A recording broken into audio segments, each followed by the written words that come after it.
Are you raising godly children? Are you raising your children up in the Lord and training them in the way that they should go on the path of righteousness? This is the awakening. I am Super Solican, the messenger, and I want to get into this quickly. God gives children as a gift to parents. This is all throughout the Bible. God speaks of women being barren and women finally realizing that, finally getting the gift of God that they wanted for throughout their life, which is a child, having children, being able to give their husband a child. Any woman today listening to my voice, you know that it's not a good thing to be barren and not being able to produce children. You have some women who have unfortunate situations, things out of their control. And sometimes God doesn't ordain for everyone to have kids, and that's fine. I'm not talking about everybody.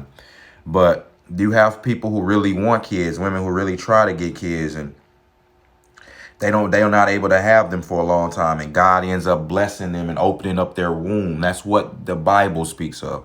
God has to open your womb and allow you to have children. Now, once God does that, what do you do to honor him? Do you present your children as godly children to the Lord, or are you raising little hellions? No, inquiring minds would like to know, what type of children are you producing for the Lord? What type of children are you raising on this earth? Because what I see is a lot of parents not even being parents today.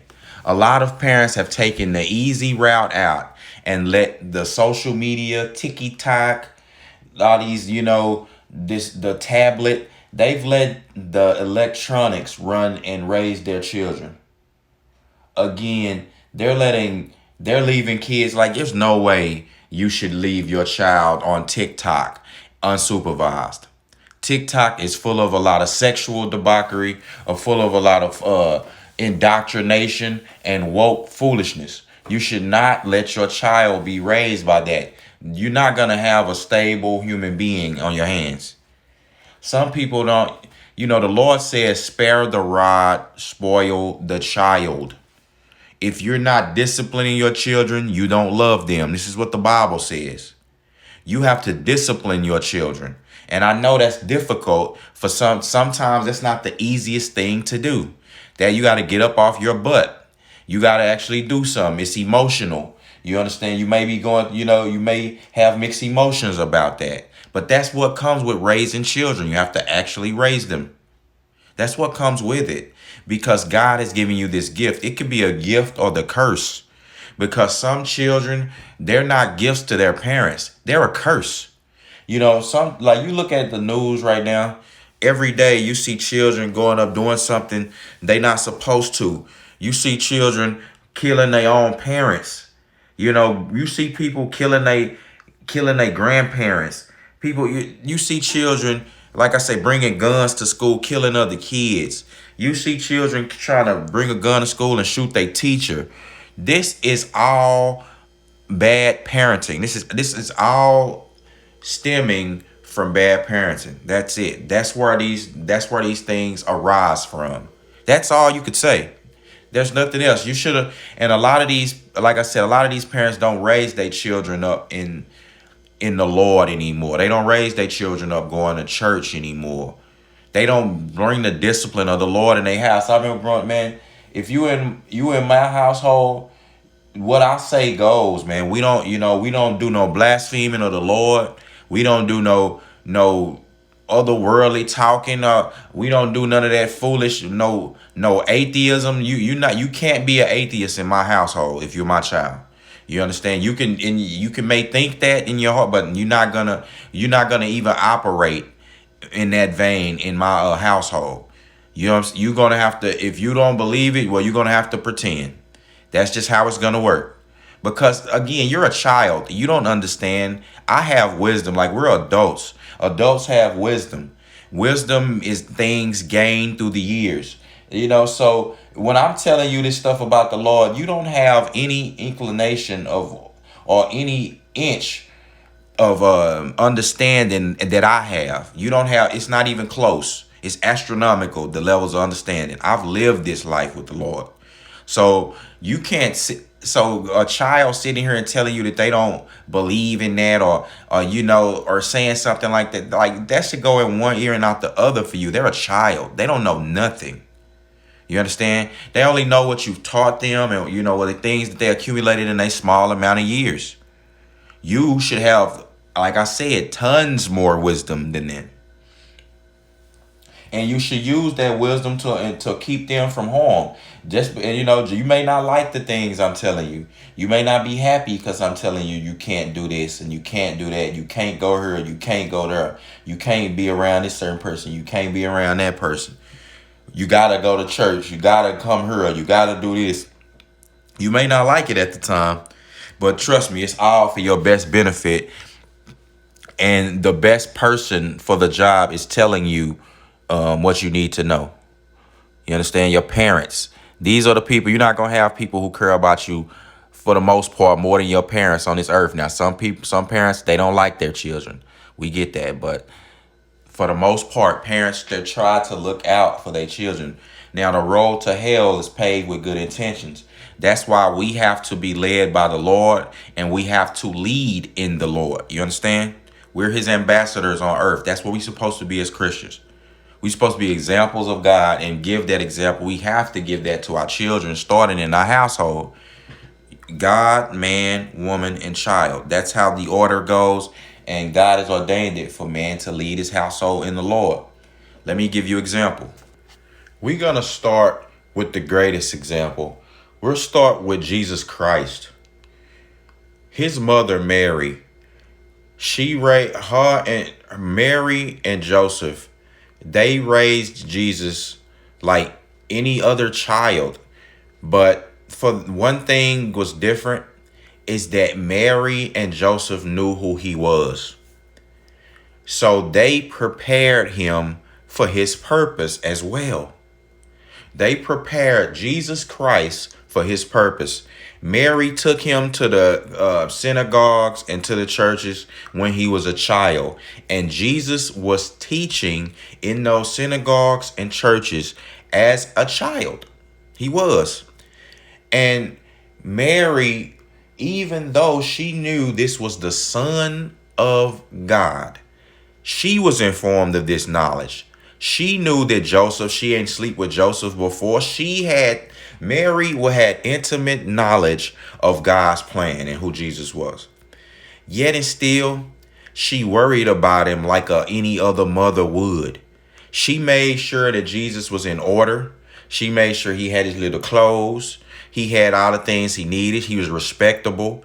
She made sure that she was looking for Jesus after she had lost him in the crowd.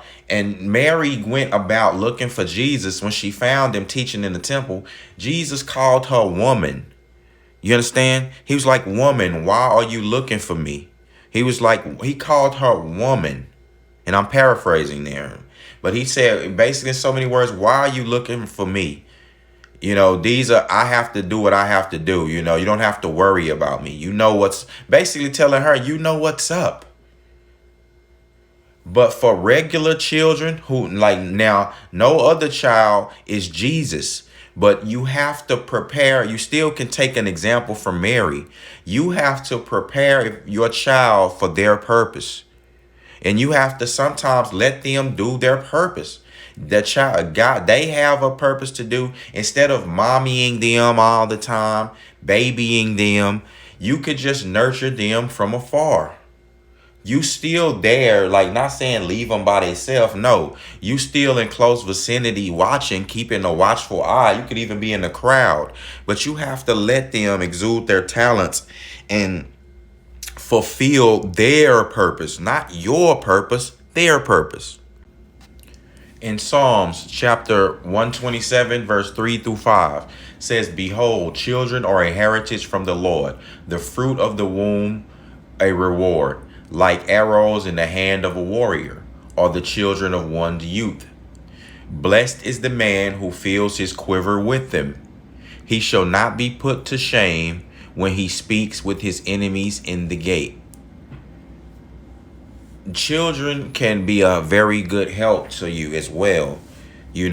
Children, when you get old, the older people will vouch. When you get old and you can't take care of yourself and things like that, the main people that come help you out and, selflessly do all those things you need to be done, wiping your butt, the feeding you kid, cooking your meals, looking after you, being your caretaker. The people who usually do that are your children, or your grandchildren, your children's children. This is a blessing from God. Even with King David, he had his children to tend to him when he got old. Do you understand? God's already given you this example, so you should appreciate your children. You shouldn't abuse them, But abuse, when you neglect care for your children and don't discipline them, that's abuse. That's true abuse. In Ephesians chapter 6, verse 1 through 4, it says, "Children, obey your parents in the Lord, for this is right. Honor your father and mother. This is the first commandment with a promise, that it may go well with you and you may live long in the land. Fathers, do not provoke your children to anger, but bring them in the discipline and instruction, but bring them up in the discipline and instruction of the Lord." That's it. That's the basis of your parenting. You should bring them up in the discipline and instruction of the Lord. Now, you would have had to have learned that for yourself. Your parents should have raised you up in that. That's the household that I come from. You understand? Even though I was raised that way, I didn't take to Christianity just because my parents told me to do it or because they believed in it. I spent a long time rebelling against that. You understand? And most people do. A lot of times you see the preacher's daughter, they be the worst. The preacher's daughters be the worst ones, or the preacher's sons sometimes. That's because they rebel. You understand? But that doesn't matter. The word of the Lord doesn't come back void. Even though they'll rebel, they'll still return to what they know to be true. That's because you gave them the blueprint and foundation of that. You understand? And they had to go find out the truth for themselves. But you had already sowed the seed, and that's what you're supposed to do as a responsible parent. A lot of, people try to find these gurus and what way can I do this to raise my son? Man, the Lord says, woe to those who give and suck to children in this day and age. Woe to you. We meaning that that's a bad, like that's a hard job. Not saying it's a noble thing to have children and be a parent, but it's a hard job. Do you understand? It's a job, and it's a full-time job that you're going to do for life. You have to understand that. Deuteronomy chapter 6, verse 5 through 9. "You shall love the Lord your God with all your heart and soul and might. And these words I command you today shall be on your heart. You shall teach them diligently to your children. You shall talk of them when you sit in your house and when you walk by the way and when you lie down and when you rise." This is talking about the word of the Lord. The word of the Lord should be on your heart as a man and woman, to where you teaching that to your children.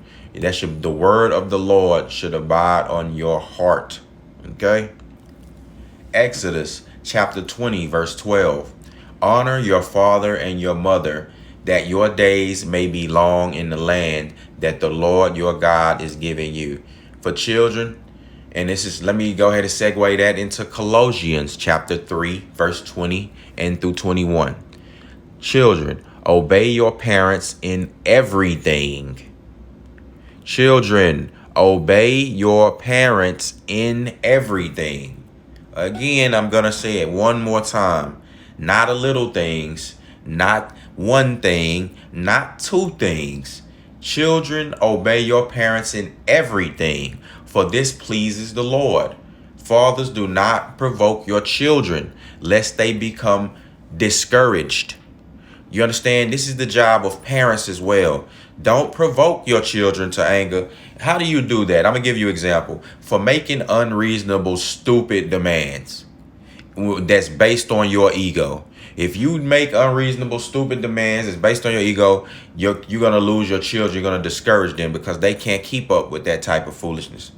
When you set rules and things that's of your own mind and it's not of God, you basically, and that come from your ego, you can discourage children When you say things and try to tell them to do stuff that you know you wouldn't do, or you tell them to do things that you know didn't work for you, that'll discourage children.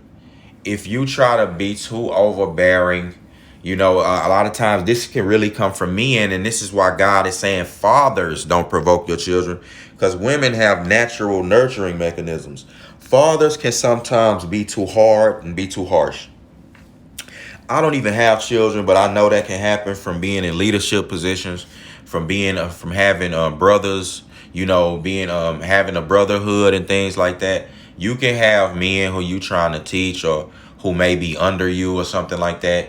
And if you are totally berating them, and I'm also been a son myself. If you totally berating them, you telling them they're a piece of crap before you get them the good news, or tell them are you telling them they're a piece of crap before you tell them how to maneuver and do better, you're gonna lose them, because all they gonna hear is what you said first, and then they gonna like you two are gonna go from there, and it's not gonna be a good exchange. It's not gonna be productive for you. You're not gonna the kid can't do nothing to you. They can't leave. But what they'll do is just check out in the mind. They'll check out in the mentally, and you ain't gonna be able to reach them. That's what'll happen. Proverbs chapter 17, verse 6. Grandchildren are the crown of the aged, and the glory of children is their fathers. Listen to what the Lord is telling you. Grandchildren, they're a crown of the aged. I just told you that when you get old, most caretakers and stuff be people's grandchildren, kids. They be their kids, or even the kids of their kids, which are the grandchildren. The grandchildren step up and come take care of their old elderly grandparents. You understand? They love them because they loved on them when they were children. They love their grandparents. And grandparents tend to love their grandchildren. They treat them better than they treat their own kids a lot of times. And it said the glory of children is their father. Man, children need their dad. You never seen a child smile and gush so much when they dad's proud, when they done something their dad's proud of them. You understand? You never seen a child light up like that. But speaking of that, I want to go ahead and give you touch on this biblical example in teaching, because I have to give you this before I end the video. Now, children are a gift from God, but just like anything else that God gives and anything on this earth, you should not covet that. You shouldn't even covet your own children. Nope, you shouldn't love your children over God. You shouldn't covet your own children. And this is what keeps you grounded. Some people, they covet things on the earth, even people. They covet other people, even so much so to where the point where they don't make good decisions in their life. They end up harming their own self, for those people. And a lot of times, sometimes the people don't have their best interests at heart. So you should never love anything more than you love the Lord God. And I'm going to give you an example of when God is, there's many examples in the Bible. You understand? Job is one of them. You see, Job had a lot of things going on, but God sent Satan. He allowed Satan to go in and kill Job's children. You understand? And I think Job's children they were older. Because Job was an older man at the time. So Job's children had to be older, but still, God was like, look, man, you can't, and it had to be something of some covetous that Job was doing with his children. Now I'm gonna give you another example right here, and this is in the book of Genesis, chapter 22. And now we're speaking of Abraham and Isaac. Do you understand? And Isaac was beloved. Isaac was Abraham's son. He was beloved by Abraham. Abraham loved Isaac's dirty draws because he had him in his old age. You understand? He didn't have children at first. And now God blessed him with a son. He loved Isaac. You understand? Like, you can imagine how you love your son. When you see your child, you take him everywhere. He loved him. But let me show you how the Lord works. It says in verse 22 of Genesis, After these things, God tested Abraham. He said to him, this is what God said. He said, Abraham, and then Abraham said, here I am. God said, take your son, only your son, Isaac, whom you love, and go to the land of Moriah and offer him there as a burnt offering on one of the mountains of which I should tell you. Do you understand what I just told you? Are you listening to me? God, the living God, your creator, he told Abraham, he was speaking to him. He said, Abraham, and this was an exclamation mark, Abraham. Abraham was like, here I am. He said, take your son only, your only son. This is Abraham's only son. He said, take your only son, Isaac, whom you love, and go to the land of Moriah and offer him there as a burnt offering on one of the mountains, which I should tell you. God's told Abraham that you got to take your only son that you love, that I know you love, take him and put him on the mountain and offer him as a burnt offering, like sacrifice him to me. This is what God told him. Abraham rose early in the morning, saddled his donkey, took 2 of his young men with him, and his son Isaac. And he cut the wood for the burnt offering and arose to go to the place which God had told him. Abraham was ready. He was down for the Lord. Abraham listened to God. This is how you have to be. This is why you have a lot of people who end up abusing their children, allowing them to have sex change hormones and teaching them that they the opposite sex than what they were born as, giving them more mental illnesses and hangups. You don't really love your children and you don't listen to God. You're not willing to listen to God and do the hard things, and you're not willing to sacrifice. You're not. Now, on the 3rd day, Abraham lifted up his eyes and saw the place from afar. Abraham said to his young men, stay here with the donkey, and to the boy, we'll go over here and worship and come to you again. He didn't even tell them what his plans were. Abraham took the wood and burnt offering and laid it on Isaac, his son. He had already started preparing. He wasn't playing games. Abraham started preparing to do what God told him to do. And Abraham took his knife. He took in his hand fire and a knife. And with both of them together, he said, and Isaac said to his father Abraham, my father, he said, here I am, my son, he said, behold the fire and the wood. And where is the lamb for the burnt offering? Abraham said, God will provide for himself the lamb for a burnt offering, my son. So both of them went together. When they came to the place of which God had told them, Abraham had already built the altar, laid the wood in order, and he bound Isaac, his son, and he laid him up on top of the altar, on top of the wood. He was getting ready to sacrifice his only son because God told him to. He listened to God. God gave him the son. He honored God as well. God gave him the son. God can take it away. You people want to withhold your children from God. You can't hide your children from God who gave them to you. They came from God. God knew them in the womb. He knitted their character, everything, their development. He already ordained it. You can't hide from him. Abraham had already bound up. He had already had the altar set up, and then he bound Isaac, his son. He bound him up, and he tied Isaac, and he was ready to sacrifice him. Then Abraham reached out his hand and took the knife to slaughter his son. But in chapter 22 of Genesis, verse 11, but the angel of the Lord came to him from heaven and said, Abraham, Abraham, exclamation marks, Abraham, here I am. He said, don't lay your hand on the boy or do anything to him. For now I know that you fear God, seeing that you have not withheld your son, your only son, from me.